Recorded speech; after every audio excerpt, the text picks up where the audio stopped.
हाँ तो भाई आई होप कि आप लोग बहुत ही बढ़िया होंगे। 23 या 24 दिन के बाद मैं अपने चैनल पे वीडियोस का ब्रेक तोड़ रहा हूँ और सीन वही है यार, जब आप कई सारी वीडियोस ऐसे बना रहे होते हैं ना स्पीड में, तो कई बार आपके दिमाग में क्रिएटिव ब्लॉक आ जाता है या फिर राइटर ब्लॉक जो भी कह सकते हैं। और इसको तोड़ने का बस एक सबसे ज्यादा पावरफुल तरीका यही होता है कि आप थोड़ा रेस्ट लें और अपने दिमाग को रीस्टार्ट होने के बाद फिर क्रिएशन में। एंड थैंकफुली यार 20-23 दिन तो लगे, बट आई एम श्योर कि मेरा अब वो जो ब्रेक था वो टूट चुका है। अब मैं आपके सामने वीडियोस भर भर के लाने को तैयार हूँ, जिसकी शुरुआत में करना चाहूंगा आज महाअवतार नरसिम्हा के बारे में। जल्दी से अगर नटशेल के अंदर बताऊं तो ये एक इंडियन एनिमेशन मूवी है जिसको ओम्बले स्टूडियोज या फिर ओम्बले फिल्म्स ने बनाया है। और इसके टीजर को देखने के बाद भाई मेरे तो होश उड़ चुके हैं कि हमारे यहाँ पे ऐसी एक मूवी बन रही थी और मुझे उसके बारे में पता नहीं चला। तो क्या है ये मूवी, क्या है इसकी वीकनेस, क्या है इसकी स्ट्रेंथ, आज इसके बारे में बिल्कुल लॉजिकल तरीके से बात करेंगे और एक एक लॉजिक के साथ मैं आपको प्रूफ भी दूंगा। तो फिर चलिए बिना किसी देरी के वीडियो को करते हैं शुरू।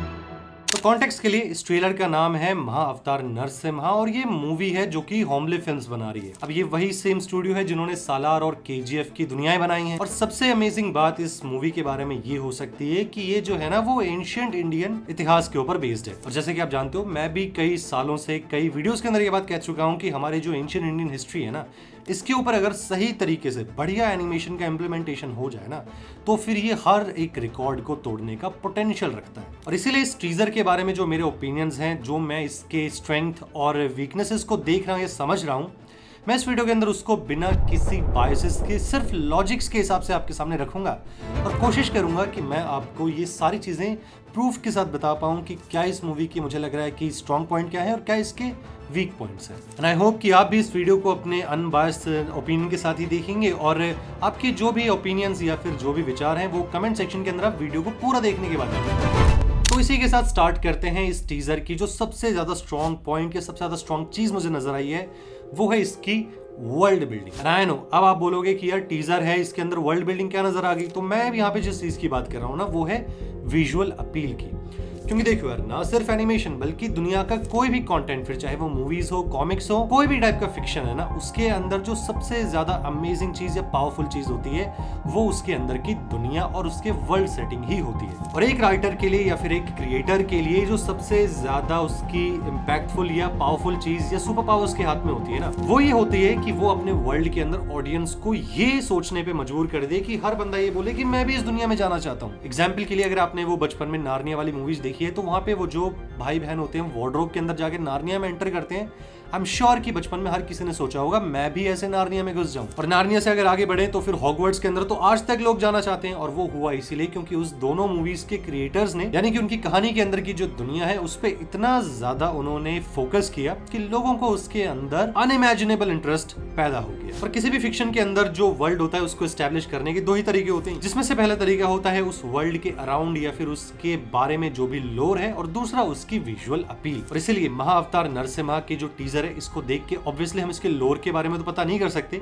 बट इस टीजर के अंदर जितनी भी यहाँ पे क्लिप्स नजर आई हैं उसके हिसाब से जो इसकी विजुअल अपील है वो भाई साहब किसी भी तरीके से किसी भी महीने में कम नजर नहीं आती है। क्योंकि वाइब्रेंट कलर्स हैं, ग्रैंड एनवायरनमेंट नजर आ रहा है, पूरी दुनिया के अंदर अलग अलग टाइप के मॉन्यूमेंट्स हैं, जिसको देख के ऐसा लगता है कि आर्ट डिपार्टमेंट की टीम ने काफी ज्यादा फोकस किया है और अच्छे से इसको बनाया है। तो फिर ये थिएटर में देखने में काफी इंटरेस्टिंग लग सकती है। लेकिन जैसा कि मैंने आपको बताया कि ये वर्ल्ड बिल्डिंग तो किसी भी फिक्शन का सिर्फ एक पार्ट होती है। असली में उस वर्ल्ड को जो अलाइव यानी कि जिंदा करता है वो है उसके अंदर के किरदार, उसके कैरेक्टर्स। और एनिमेशन के अंदर जब बात कैरेक्टर्स की आती है ना, तो ये एक अलग ही तरीके का अपना सरदर्द होता है, जिसको समझने के लिए आप ऐसे समझो कि अगर मान लो मैं वर्ल्ड बिल्डिंग की बात करता हूँ, एग्जाम्पल के लिए मैं हॉगवर्ट्स की बात करता हूँ। अपने आप में अगर हॉगवर्ट्स के अंदर की वो अपने आप चलने वाली सीढ़ियों को अगर हटा दें, एक आध और मैजिकल चीजों को हटा दे, तो हॉगवर्ट्स असल में सिर्फ एक बिल्डिंग है ना, जो कि एक जगह पे खड़ी हुई है। तो अगर इसको 3D एनिमेशन में बनाए तो कैसे बनाएंगे? हॉगवर्ट्स का सबसे पहले एक मॉडल बनेगा, उसके बाद उसके अंदर टेक्सचरिंग होगी और जिसके बाद फिर उसको सीन के अंदर लुक डेवलपमेंट करके डायरेक्टर के हिसाब से लाइटिंग जैसी भी करनी है उसको वहां पे प्लेस कर दिया जाएगा, जो कि ऑब्वियसली अपने आप में बहुत ही ज्यादा मेहनत और रिसोर्स हैवी काम है।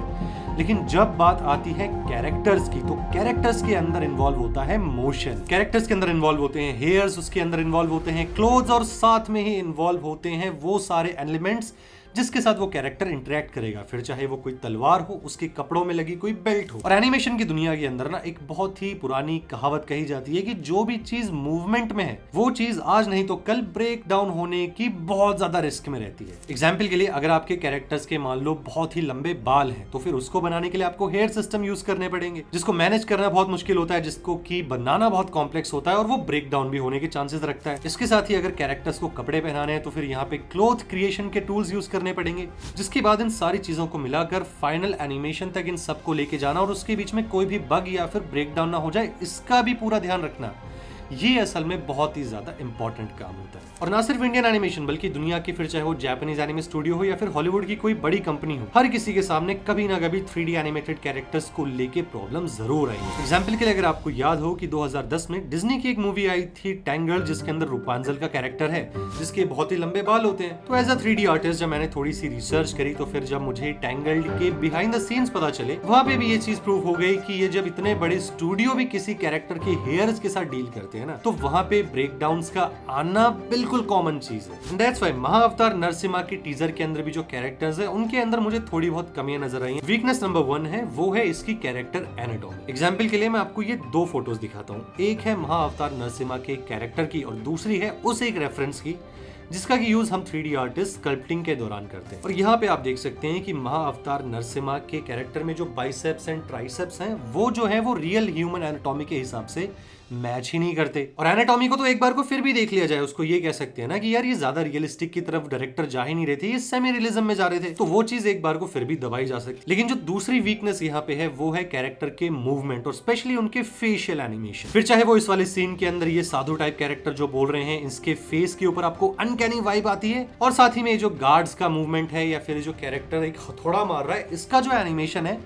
ये उतना ज्यादा स्मूथ या फिर फ्लूइड नहीं है जो कि आप किसी बड़े प्रोडक्शन हाउस से एक्सपेक्ट करते हैं। लेकिन आई नो यार कि यहाँ पे जो आर्गुमेंट उठ सकता है वो ये है कि यार क्या पता ये ओमले स्टूडियो की पहली एनिमेशन मूवी है, अभी चीजों को एक्सपेरिमेंट कर रहे हैं और आगे आगे अपने आने वाले प्रोजेक्ट्स के अंदर ये अपने आप को इंप्रूव भी कर जाएंगे, जो कि यार मैं खुद भी होपफुली सोचता हूँ, क्योंकि मैं तो ये चाहता हूँ कि इंडिया के अंदर से कोई भी एनिमेशन स्टूडियो या फिर ये बड़ी मूवी कंपनीज एनिमेशन के अंदर जरूर उतरे, इनके प्रोडक्ट बहुत ही ज्यादा रिफाइंड हो जो कि वर्ल्ड लेवल पे हमें रिप्रेजेंट कर पाए और हमारी ऑडियंस को सेटिस्फाई कर पाए। तो at the end of the day ये मूवी शायद जुलाई में 15 तारीख को रिलीज होगी, जिसको मैं तो ऑब्वियसली देखने जाऊंगा, लेकिन इसके साथ ही इसके टीजर के ऊपर क्या थी इसकी स्ट्रेंथ और क्या है इसकी वीकनेस, ये मेरे ओपिनियन थे। आई होप या फिर आई नो कि आप इससे एग्री और डिसएग्री कर सकते हैं, जिसके बारे में मैंने पहले ही कहा था कि आप कमेंट सेक्शन के अंदर जाकर अपने सारे ओपिनियन जरूर लिखिएगा, जो कि यार मैं कह सकता हूं कि टाइम की कमी के हिसाब से मैं सारे कमेंट्स भले ही रिप्लाई नहीं कर पाता हूं, लेकिन मैं हर एक कमेंट को पढ़ता जरूर हूं। तो फिर अपना कमेंट इस वीडियो के नीचे जरूर लिखिएगा। वीडियो अगर आपको पसंद आई हो तो इसको लाइक जरूर कीजिएगा, चैनल को सब्सक्राइब भी करना मत भूलिएगा। और इसी के साथ ही अब मैं आपसे मिलूंगा एक और नई वीडियो में, तब तक के लिए thank you so much for watching this video till the end.